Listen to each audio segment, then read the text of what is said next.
அடுத்த பொதுக்கூட்டத்துல அதிரடியான பல விஷயங்களை செய்ய போறேன். மேடையை சுத்தி கட்ட விட்டு வச்சிடணும். புரியுதா? அது மட்டும் இல்லாம சாரதா, ஓ, என்ன விஷயம்? உங்ககிட்ட ஒரு விஷயத்த சொல்லி நியாயம் கேட்டு போலான்னு வந்தேன். கரெக்ட். நீங்க சரியான இடத்துக்கு தான் வந்திருக்கீங்க. நமக்குள்ள 1000 பிரச்சனைகள் மனஸ்தாபங்கள் இருந்தா கூட நியாயம்னு வந்துட்டா மனுநீதி சோழனுக்கு அடுத்தது இந்த திருவேங்கடம் தான். என்ன சமாச்சாரம் சொல்லுங்க. நியாயத்தை பத்தி பேசுற அருகதை உங்களுக்கு இருக்கா? இருக்குன்னு தான் நான் நினைச்சுக்கிட்டு இருக்கேன். நான் மட்டும் இல்ல, கோடிக்கணக்கான மக்களும் அதையே தான் நினைச்சுக்கிட்டு இருக்காங்க. ஏன்? பொதுக்கூட்ட மேடையில அரசியல் பேசலாம், ஓட்டு கேட்கலாம். அதை விட்டுட்டு ஒரு பொண்ணை பத்தி அசிங்கமா அவளுடைய குணத்தை கொச்சப்படுத்தி பேசுறது என்ன நியாயம்? நீங்க எல்லாம் என்ன மனுஷங்க? அத்தை, நீங்க என்ன சொல்றீங்க? என் வயிறு எரியுது சந்திரா.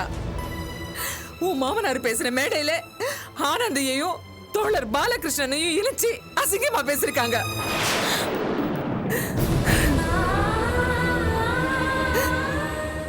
இது என்ன நியாயம்னு நீயே கேளு. மாமா, அத்தை சொல்றதெல்லாம் உண்மையா மாமா?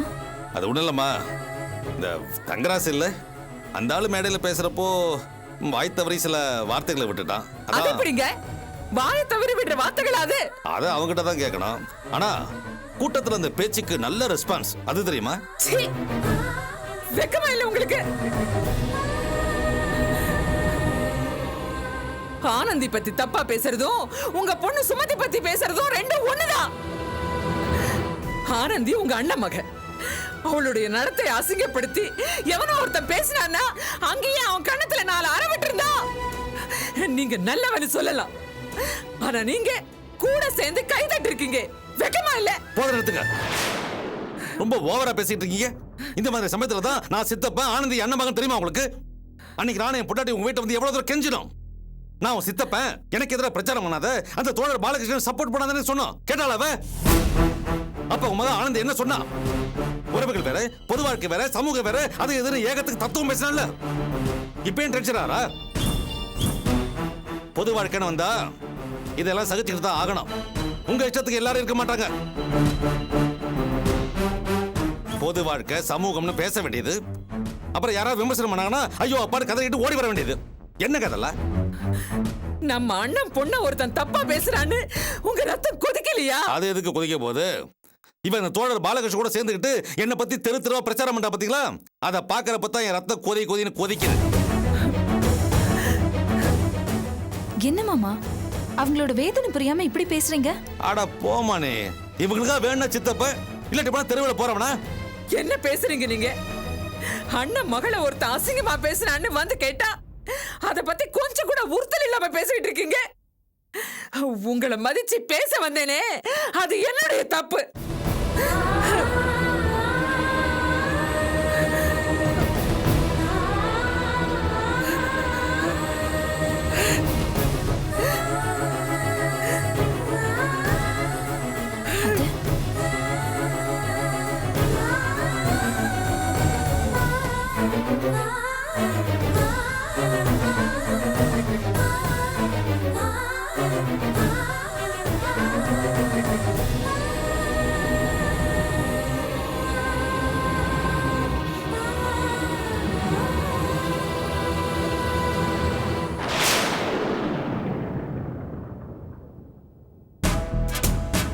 உங்க உயிருக்கு ஆபத்து இருக்கு, இந்த ஃபங்க்ஷன்ல கலந்துக்க வேண்டாம் நான் ஆரம்பத்திலேயே சொன்னேன். நீங்க தான் பிடிவாதமா இருந்தீங்க.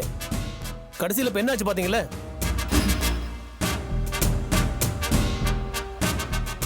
என் உயிருக்கு ஆபத்து இருக்குன்னு தெரிஞ்சப்புறம் நீங்க அலர்ட்டா இல்லாம இருந்தது உங்க தப்பு இல்லையா சார்? நாங்க அலர்ட்டா தான் இருந்தோம். சில சமயங்கள்ல எங்களையும் மீறி சில விஷயங்கள் நடந்துருது. அதுக்கு நாங்க என்ன பண்ண முடியும்?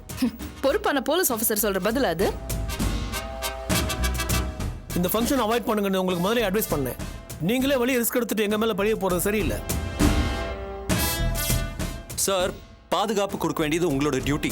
அது நீங்க கரெக்டா செய்யல. இதுல பழி போடுறதுக்கு என்ன இருக்கு? யார் செஞ்சது சரி, யார் செஞ்சது தப்புன்னு இப்ப யார் வேணாலும் பேசலாம். ஏன்னா எந்தவித அசம்பாவிதம் நடக்காம இப்ப தப்பிச்சிட்டீங்க. ஒருவேளை கொலைகாரன் நினைச்சது நடந்திருந்தா இப்படி பேசிட்டு இருக்க முடியுமா? இல்ல அப்படி பேசுறதுலாம் என்ன புண்ணியம்? தயவு செய்து இனிமேலாவது நான் சொல்றபடி கேளுங்க. கொஞ்சம் கோஆபரேட் பண்ணுங்க. உங்க உயிருக்கு ஆபத்து இருக்குன்னு கண்கூடாவே பார்த்துட்டீங்க. கொஞ்சம் கவனமா இருங்க. தொல்காப்பியை மட்டும் சரியான நேரத்தில் உங்களை பிடிச்சி இழுக்கலைன்னா 2வது புல்லட் உங்க மேல பாஞ்சிருக்கும். ஒவ்வொரு முறையும் தொல்காப்பியை மாதிரி யாராவது வந்து உங்களை காப்பாற்றுவாங்கன்னு அசால்ட்டா இருந்துடாதீங்க. சார் ப்ளீஸ், தொல்காப்பியன் தான் மேம காப்பாத்தணும்னு சொல்லாதீங்க. அதான் உண்மை. No, that's not true. எனக்கு என்னமோ நடந்த சம்பவத்துக்கு அவன் தான் காரணமா இருப்பானோன்னு சந்தேகமா இருக்கு. Maybe he just playing a drama. ஆதி, நீங்க நினைக்கிறது தப்பு. அப்போ அவன் உங்க உயிருக்கு ஆபத்து இருக்கு தெரிஞ்சுதான் அங்க வந்து உங்களை காப்பாத்திருக்கா. That's what you're trying to say, ma'am. என் உயிருக்கு ஆபத்து இருக்குன்னு அவருக்கு தெரியுமோ தெரியாதோ, ஆனா அவர் என்னை காப்பாத்துனது உண்மை. மேம், தயவு செஞ்சு அவனை நம்பாதீங்க. அவன் ஏற்கனவே அத்துமீறி இந்த வீட்டுக்குள்ள நுழைஞ்சிருக்கான். அவனோட நடவடிக்கையில எனக்கு சந்தேகம் இருக்கு. ஏதோ ஒரு காரணத்துக்காக அவன் உங்களை நெருங்க முயற்சி பண்றான். இப்போ நடந்த சம்பவம் கூட உங்களை நெருங்கிறதுக்கு அவன் நடத்துற நாடகமா இருக்கலாம் இல்லையா? தொல்காப்பியன் எப்பவுமே ஒரு டேஞ்சரஸான ஆள். அவனோட ஒவ்வொரு மூவுக்கு பின்னாடி ஒரு கால்குலேஷனும் பிளானிங்கும் இருக்கும். இல்ல ஆதி, உங்க யூகம் தப்பு. தொல்காப்பியன் என்னை காப்பாத்துனதுல எந்த உள்நோக்கமும் இல்ல. அப்படி ஏதாவது இருந்திருந்தா என்னால கண்டுபிடிச்சிருக்க முடியும். மேம், அந்த தொல்காப்பியனை பத்தி ஆதி, மிஸ்டர் ஆதி, தொல்காப்பியை நல்லவனா கெட்டவனாங்கிற ஆராய்ச்சி இருக்கட்டும். இனிமேல் மேடம் கவனமா இருக்கணும். அதை மனசில் வச்சுக்கோங்க. மேடம், மறுபடியும் உங்க வீட்டை சுத்தி ப்ரொடெக்ஷன் கொடுத்துருக்கேன். மேற்கொண்டு வேணா சொல்லுங்க, ஏற்பாடு பண்றேன். வேண்டாம் சார், நானே பாத்துக்கிறேன். எந்த ஒரு உதவி தேவைப்பட்டாலும் ஃபோன் பண்ணுங்க, நான் ஏற்பாடு பண்றேன். யா, நான் வரேன் மேடம். ம்.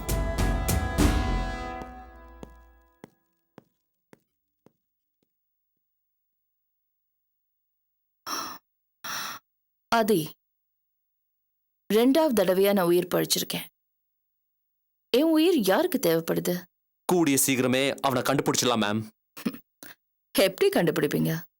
நீங்க ஏற்பாடு பண்ணிருக்கீங்களே டிடெக்டிவ்ஸ், அவங்க மூலமாவா?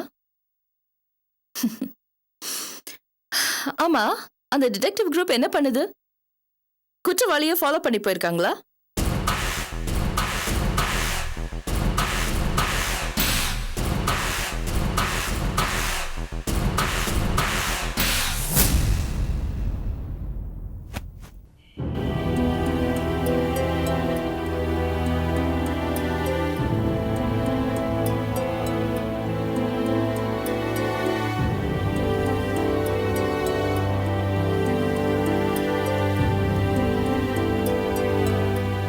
முதலாளி, அந்த மேனகாவை கொண்டுட்டீங்களா? வீரா, தவற விட்டுட்டேன்டா. மறுபடியும் நான் தவற விட்டுட்டேன்டா. அந்த அண்ணன் தங்கச்சி தொல்காப்பிய மேனகா 2 பேரையும் ஒரே சமயத்துல பரலோகத்துக்கு அனுப்பி இருப்பேன். நல்ல சந்தர்ப்பம் கை நழுவி போச்சுடா. என்ன முதலாளி சொல்றீங்க? தப்பிச்சிட்டாங்களா? எப்படி முதலாளி? தப்பிச்சிட்டாங்க. தேவீரா, ஒரு நிமிஷம் கிடைச்சிருந்தா போதும். அந்த விழா மேடையில 2 பணம் விழுந்திருக்கும். தப்பிச்சிட்டாங்கடா, தப்பிச்சிட்டாங்கடா, தப்பிச்சிட்டாங்க. கிடைச்ச சந்தர்ப்பம் போச்சுடா. முதலாளி, நல்ல சந்தர்ப்பம் கை நழுவி போச்சுன்னு கவலைப்படாதீங்க முதலாளி. திரும்பவும் இன்னொரு சந்தர்ப்பம் நமக்கு கிடைக்கும். அதுக்கு தயாரா இருப்போம் முதலாளி. இல்லைன்னா இன்னொரு சந்தர்ப்பத்தை நாம உருவாக்குவோம் முதலாளி. என்னால கண்ட்ரோல் பண்ண முடியலடா. கண்ட்ரோல் பண்ணவே முடியல. டே வீரா, இந்த மேனகா இங்க நிக்கிறா, தொல்காப்பி அங்க நிக்கிறா. என் பார்வையில படுற மாதிரி அவங்க 2 பேரும் ஒரு 200 அடி தூரத்துல தான் நிக்கிறாங்க. அப்ப ஒரு பேனருக்கு பின்னால நான் மறைஞ்சு நின்னுகிட்டு இருந்தேன். அந்த மேனகாவோட தலைக்கு நேரா குறி வச்சுக்கிட்டு இருந்தேன். ட்ரிக்கரை இழுத்தா அவன் நெத்தி பொழந்திருக்கும். மத்தவங்க என்ன நடக்கிறதுன்னு யோசிக்கிறதுக்கு முன்னால அப்படியே இன்னொரு குண்டு போட்டு தொல்காப்பியனையும் தீர்த்திருப்பேன். வருஷ கணக்கா காத்திருந்த வேலை முடிஞ்சிருக்கும். ஆனா அந்த நேரத்துல இந்த காத்து அடிச்சு பேனர் அசைஞ்சதால குறி தவறி வேற எவனோ ஒருத்தர் செத்து தொலைஞ்சிட்டான்டா. அடுத்த குறி நான் மேனகாவுக்கு வச்சேன். அந்த நேரம் பார்த்து தொல்காப்பி அவளை இழுத்து காப்பாத்திட்டான்டா. பலமான காத்து அடிச்சதுல நான் நின்றுகிட்டு இருந்த பேனர் விழுந்துருச்சு. ஒரே கலைபரம், கூட்டம் செதறி அங்கேயும் இங்கேயும் ஓடிச்சு. நான் தப்பிச்சு ஓடணும். போலீஸ்கார ஒருத்தன் என்ன பார்த்துட்டான். நான் ஓடுறேன், பின்னாலே அவன் என்ன துரத்திட்டு வர்றான். நான் அவன் கண்ணுல மண்ணை தூவி தப்பிச்சு ஓடி தலைமறைவா இருந்து இருந்ததுக்கு அப்புறம் இங்க வர்றேன்டா. வீரா, வீரா, கொலைப்பட்டினியோட இருந்தவனுக்கு இலை நிறைய சாப்பாடு வச்சு சாப்பிட போற சமயத்துல கையை பிடிச்சி எடுத்தா எப்படி இருக்கும்? ஐயோ, 25 வருஷமா நான் கட்டி காத்த வைராக்கியம் போச்சே. தப்பிச்சிட்டாங்கடா, தப்பிச்சிட்டாங்கடா, தப்பிச்சிட்டாங்க. அவங்க தப்பிக்கல முதலாளி. ஒரு துப்பாக்கி குண்டுல பொசுக்குன்னு சாவாம உங்க கையால இன்னும் கொடூரமா சாவணுங்கிறதுக்காக அவங்க தப்பிச்சிருக்காங்க முதலாளி. சீக்கிரமே அப்படி ஒரு சந்தர்ப்பம் நமக்கு கிடைக்கும் முதலாளி. அது வரைக்கும் நம்ம பொறுமையா இருப்போம் முதலாளி. எப்படிரா எப்படிரா எப்படிரா எப்படி எப்படி எப்படி முன்ன மாதிரி நான் நடமாட முடியாது. இந்த வேஷத்துல போலீஸ்காரன் என்ன பார்த்துட்டான்டா. அதனால என்ன முதலாளி, வேஷத்தை மாத்துங்க.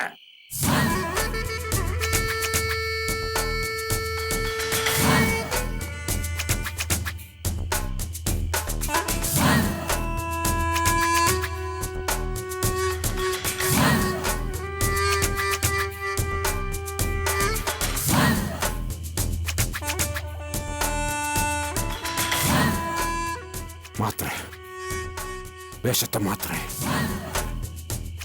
எத்தனை வருஷம் ஆனாலும், எவ்வளவு காலம் ஆனாலும், எத்தனை ஜென்மம் எடுத்தாலும் உங்களை விட மாட்டேன், விடவே மாட்டேன்.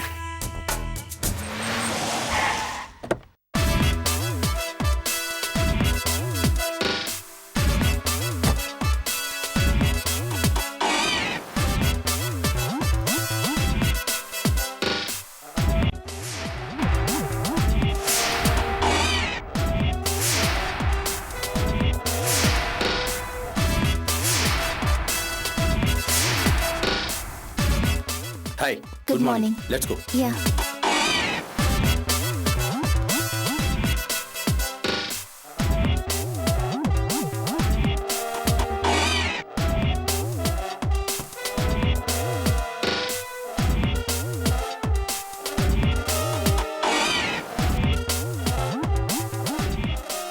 ஒரு விஷயம் அபி, சொல்லுங்க. இப்போ உங்களை பற்றி தான் கொஞ்ச நேரத்துக்கு முன்னாடி டிஸ்கஷன் போயிட்டு இருந்துச்சு. என்ன பேசுனாங்கன்னு தெரியல, but they are waiting for you. நான் கரெக்ட் டைம்க்கு தானே வந்திருக்கேன். எஸ், நீங்கள் உங்களுக்கு சொல்லப்பட்ட நேரத்துக்கு கரெக்டாக வந்துட்டீங்க.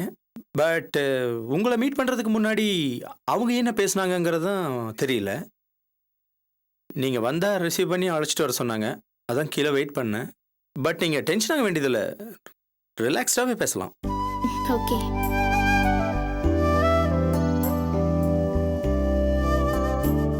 ப்ளீஸ். ஹாய் அபி. ஹலோ, நீங்க இங்கே தான் இருக்கீங்களா? ஆமா அபி, நான் வந்ததுல உங்களுக்கு கொஞ்சம் என்கரேஜ்மெண்டா இருக்கும். நீங்க எதுக்கும் பயப்படாதீங்க அபி, நல்லா கேஷுவலா பேசுங்க. ஆமா அபி, நீங்க உங்களை பற்றின எல்லா தகவல்களையுமே நல்லா போல்டா பேசுங்க. குறிப்பா உங்களை பற்றின எந்த இன்ஃபர்மேஷன்ஸையுமே மறைக்க வேண்டாம். ஏன்னா அவங்க உங்களை பற்றி என்னென்ன டீட்டெயில்ஸ் கலெக்ட் பண்ணியிருக்காங்கன்னு நமக்கு தெரியாது இல்லையா? அதனால தான் சொல்றேன். Okay. Honey, can you please wait here? Yeah. Thank you. Okay, bye. Bye. See you.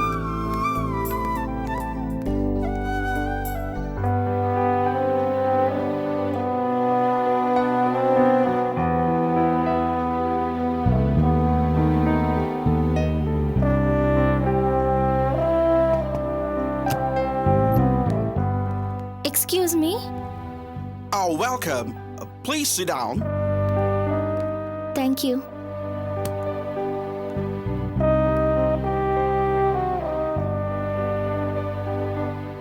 Miss Abhinaya, எங்களுக்கு உங்க தொழில் திறமை மேல முழு நம்பிக்கை இருக்கு. உங்களுக்கு இந்த ப்ராஜெக்ட் தரதுக்கு 100% நீங்க சரியான நபர் தான் நாங்க நினைக்கிறோம். But We received some information about your personal life. What information, sir? Have you ever been in jail? நீங்க கொஞ்ச நாள் ஜெயில இருந்திருக்கீங்கன்னு எங்களுக்கு ஒரு தகவல் வந்திருக்கு. அது உண்மையா? ஆமா, இருந்திருக்கேன். I was in jail. ஜெயிலுக்கு போன ஒருத்தரை நம்பி எப்படி ப்ராஜெக்ட் தர முடியும்னு எங்களுக்குள்ள ஒரு சந்தேகம். அப்படி எங்களுக்கு தோன்றது நியாயம் தானே? அபி, இந்த இடத்துல உங்களை பற்றின முழுமையான விளக்கத்தை கொடுக்கறது நல்லது. அது எவ்வளவு பர்சனலா இருந்தாலும் பரவாயில்லை. நீங்க அந்த ஜெயிலுக்கு போன இன்சிடென்ட் பற்றி முழுமையா விவரிச்சிடுங்க. கமான் அபி, இது நீங்க பேச வேண்டிய இடம். Speak out.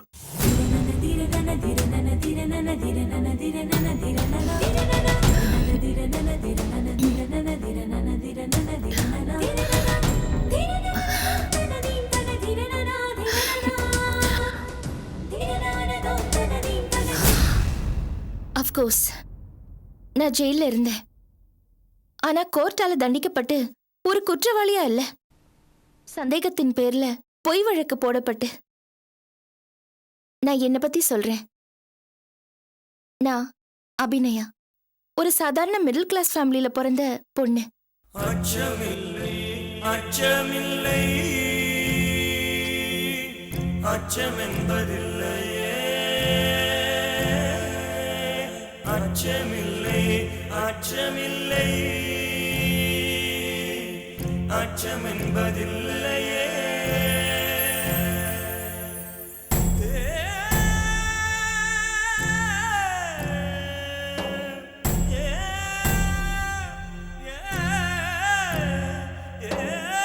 இச்சகத்துள்ளோரெல்லாம் எதிர்த்து நின்ற போதினும் அச்சமில்லை அச்சமில்லை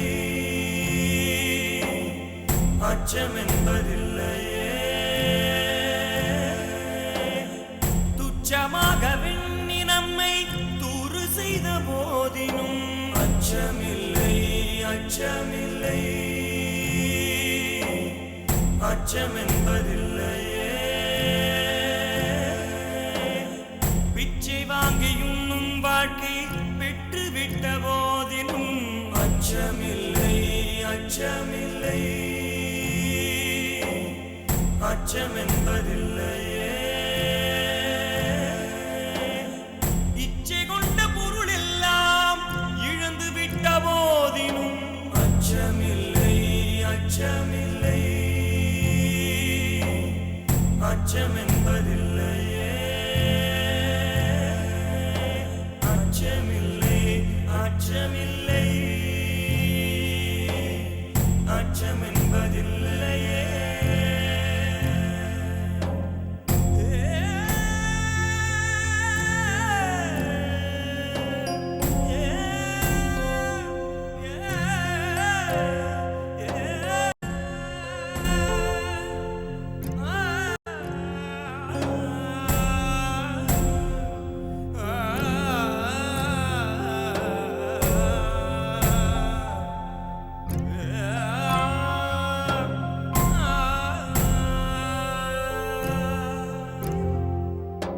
அச்சமில்லை அச்சமில்லை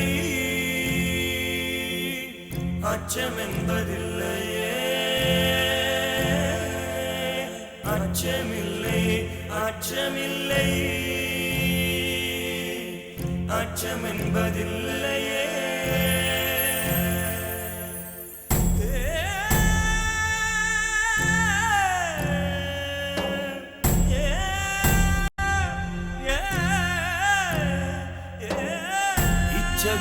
இச்சகத்துள்ளோரெல்லாம் எதிர்த்து நின்ற போதினும் அச்சமில்லை அச்சமில்லை அச்சம் என்பதில்லையே. துச்சமாக விண்ணி நம்மை தூறு செய்த போதினும் அச்சமில்லை அச்சமில்லை அச்சம் என்பதில்லையே. பிச்சை வாங்கியுண்ணும் வாழ்க்கை பெற்றுவிட்ட போதினும் அச்சமில்லை அச்சமில்லை அச்சம் என்பதில்லையே. இதுவரைக்கும் நான் வாழ்க்கையில சந்திச்ச தருணங்கள் எல்லாத்தையுமே உங்ககிட்ட சொல்லிட்டேன். இது அத்தனையும் சத்தியமானது. இனிமே நீங்க தான் முடிவு பண்ணணும். ஒரே ஒரு விஷயத்தை மட்டும் இப்ப தெளிவா சொல்றேன். இந்த ஆப்பர்ச்சுனிட்டியை எனக்கு கொடுங்க. இது 100 மடங்கு ரொம்ப திருப்திகரமா நான் முடிச்சு காட்டுவேன். Please please give me an opportunity. I will prove myself.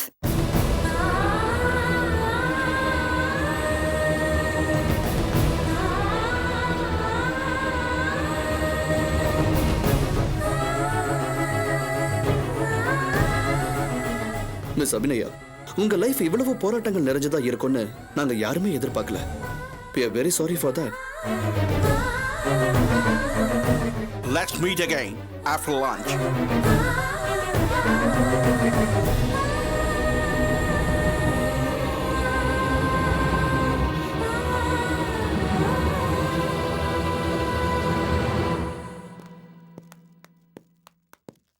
அபி, போராட்டங்கள் நிறைஞ்ச உங்களோட வாழ்க்கை அங்க இருக்கிற எல்லாரையும் உலுக்கிடுச்சு. அந்த அந்த அமெரிக்கன் லேடியை பார்த்தீங்கல்ல, அவ நியூயார்க்ல இருக்கிற ஒரு பில்லியனரோட டாட்டர். இவ்வளோ கஷ்டங்கள் ஒரு பொண்ணுக்கு வரும்னு அவ இமேஜின் பண்ணியிருக்க கூட மாட்டா. அதனால தான் கண்ணீர் விட்டுட்டா. அபி, உங்களுக்கு இந்த ப்ராஜெக்ட் நிச்சயமா கிடைக்கும். அனுதாபத்தால் இல்லை, உங்க மேல எந்த தப்பும் கிடையாதுன்னு அங்க இருக்கிற எல்லாருக்கும் புரிஞ்சிடுச்சு. அதனால தான். தேங்க்யூ முரளி. என்னோட பர்சனல் பிரச்சனைகளை நான் பொதுவா வெளியில பேசுறது இல்ல, அது எனக்கு பிடிக்கிறதும் இல்ல. ஆனா இன்னைக்கு இதெல்லாம் சொல்ல வேண்டியதா போச்சு. இதுல ஒண்ணுமே தப்பே கிடையாது அபி, உண்மைதானே சொன்னீங்க. ஓகே, லஞ்ச் போயிட்டு வந்துடலாம். ஏன்னா அங்க மீட்டிங் ஆன் டைம் ஸ்டார்ட் ஆயிடும். Okay okay okay Abhi, by.